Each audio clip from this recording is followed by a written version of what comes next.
Hi friends and welcome back to my channel Animal Talks. My name is Satya and you're watching the second episode of the story Let's Meet the Bear Family.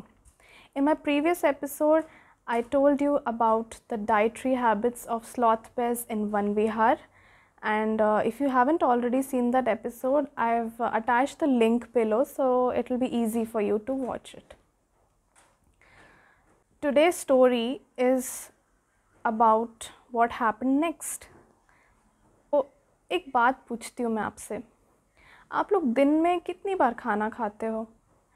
Normally lunch, dinner plus breakfast, है ना? But ये भालू दिन में 4 बार खाना खाते हैं। कैसे? इनको स्नैक्स दिए जाते हैं ताकि ये खाना खा के तुरंत सो नहीं जाएं, और उसमें इन्हें ड्राई चना, मूंगफली, नारियल, ड्राई फ्रूट्स और सीजनल फ्रूट्स ये सब दिए जाते हैं। और इसके अलावा इनके खेलने के लिए अलग टाइप के झूले बनाए गए हैं, कंस्ट्रक्शंस हैं, स्ट्रक्चर्स हैं, और ताकि जहाँ पे ये लोग मिल लें एक दूसरे से भालू, और इनके लिए बेदिंग पॉन्ड भी बनाया हुआ है। चलो एक और चीज़, आप लोग को याद होगा ना कि हम लोग जब स्कूल और कॉलेज में थे तो हम कहते थे प्रेजेंट सर, प्रेजेंट मैम। अब मैं इसके बारे में क्यों बात कर रही हूँ? चलिए ये जानते हैं एक बार फिर से इन भालुओं के एनिमल कीपर श्री फूलचंद चौरसिया, जो हमें बताएंगे कि मैं ऐसा क्यों कह रही हूँ। और फिर इनकी अटेंडेंस भरनी है कि हमारा भालू खाया कि नहीं खाया। हाँ, प्रेजेंट है, अगर आया तो प्रेजेंट है, नहीं आया तो एब्सेंट है, आधा खाया तो P+1/2 जो है P/1/2। ये इस तरीके से इनका अटेंडेंस लगता है। अब अटेंडेंस तो हो गई, लेकिन इनके नाम भी तो होंगे। बिल्कुल, आपकी और मेरी तरह इन भालुओं के भी नाम रखे गए हैं, और ये अपने आप में ही बहुत ज़्यादा क्रिएटिव हैं। जैसे कि बॉस, लियो, पेप्सी, मिरिंडा, मिनर्वा, माली और singauri.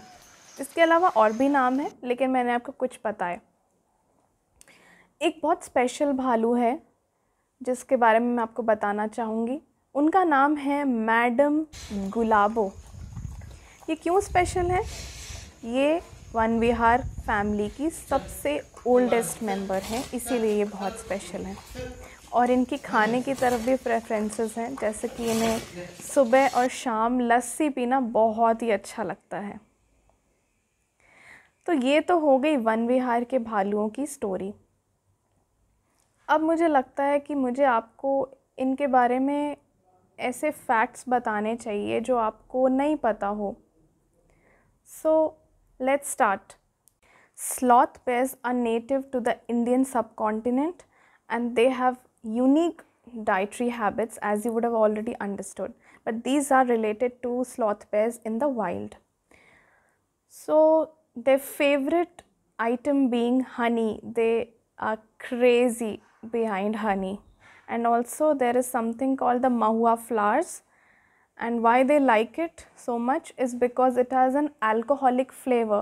So they become little more active, you know. Apart from that, they feed on insects and termites. अब ये तो हो गया डाइटरी हैबिट्स के बारे में। अब बात करते हैं इनके मदरहुड के बारे में।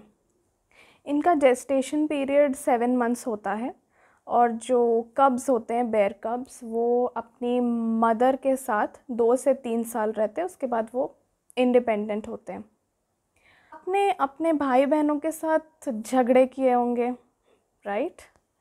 ये भी करते हैं कि सबसे बेस्ट स्पॉट किसको मिलेगा, और इनका बेस्ट स्पॉट होता है अपनी मम्मा के बैक पे बैठना। तो ये लोग के झगड़े होते हैं इस बारे में।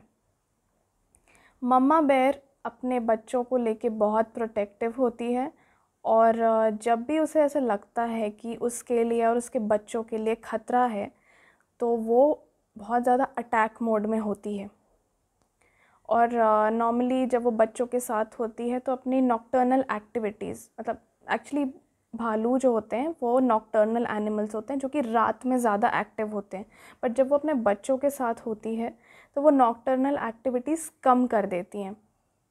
स्लॉथ बेयर्स जो होते हैं इनका सेंस ऑफ स्मेल बहुत अच्छा होता है, क्योंकि इनकी जीभ बहुत लंबी होती है और इनकी नाक बड़ी होती है और इनका लोअर लिप भी लंबा होता है। तो ये लोग दूर से अपना पसंदीदा खाना स्मेल कर सकते हैं और वहाँ तक पहुँच सकते हैं। इसके साथ साथ इनको दिखाई और सुनाई कम देता है और ये ओमनीवोरस एनिमल्स होते हैं। इनकी जो नॉर्मल लाइफ एक्सपेक्टेंसी होती है जब ये जंगल में होते हैं वो 20 इयर्स होती है, लेकिन जब ये कैप्टिविटी में या फिर जैसे अभी रेस्क्यू किए थे ना वन विहार में, तो वहाँ पे ये लोग 40 इयर्स तक भी जीते हैं। कभी इनकी कुछ एक्टिविटीज़ ऐसी होती हैं क्योंकि ये देख नहीं पाते ठीक से या सुन नहीं पाते, तो इनको लगता है कि इनकी तरफ कोई डेंजर आ रहा है, तो ये बहुत ज़्यादा अटैक मोड में हो जाते हैं, 2 पैर पे खड़े हो जाएंगे, तो इससे मिसअंडरस्टैंडिंग हो जाती है। तो ये थे कुछ लेसर नोन फैक्ट्स, कुछ आपको शायद पता भी होंगे पर जिनको नहीं थे फैक्ट्स उनको पता चल गए। And with this, I wrap up my story of Let's Meet the Bear family. If you liked my video, please press on the thumbs up icon as well as the bell icon so that you can get notifications of my next episode, and be ready for the next week's story because it is going to be as interesting as this one. See you in the next episode only on my channel called Animal Talks.